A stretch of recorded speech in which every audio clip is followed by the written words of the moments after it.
Hands cut చేసేటప్పుడు front లోతు తీస్తాం కదండీ! ఆ లోతు తీసిన వైపు ఇలా నాటు పెట్టుకొని మార్కర్‌తో మార్క్ చేసుకోవాలండి. అప్పుడు లెఫ్ట్ హ్యాండ్, రైట్ హ్యాండ్ కరెక్ట్‌గా తెలుస్తుంది. లోతు ఎటువైపు వేయాలనేది.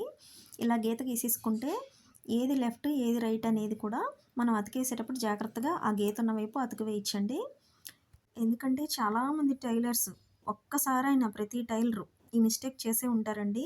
లోతున్నది వెనక వైపు వేయాల్సింది ఫ్రంట్ వైపుకి. చాలా సార్లు నేను కూడా వేయడం, విప్పడం, వేయడం, విప్పడం ఇదే సరిపోయేది. బాగా అర్జెంట్ వర్క్ ఉన్నప్పుడే ఇలా జరుగుతుందండి.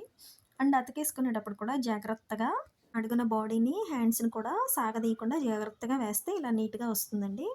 అండ్ ఇంకో టిప్ ఏంటంటే హ్యాండ్స్ అతికేసేటప్పుడు మధ్యలో మార్క్ పెట్టుకొని మధ్య నుంచి అతికేయకూడదండి. కొంచెం 2 అంగుళాలు అవతల వైపు నుంచి స్టార్ట్ చేయాలి. మార్క్ మధ్యలోకి రావాలి. అవతల వైపు నుంచి స్టార్ట్ చేసి ఇలా కుట్టుకుంటే గనక నీట్‌గా వస్తుందండి. వీడియో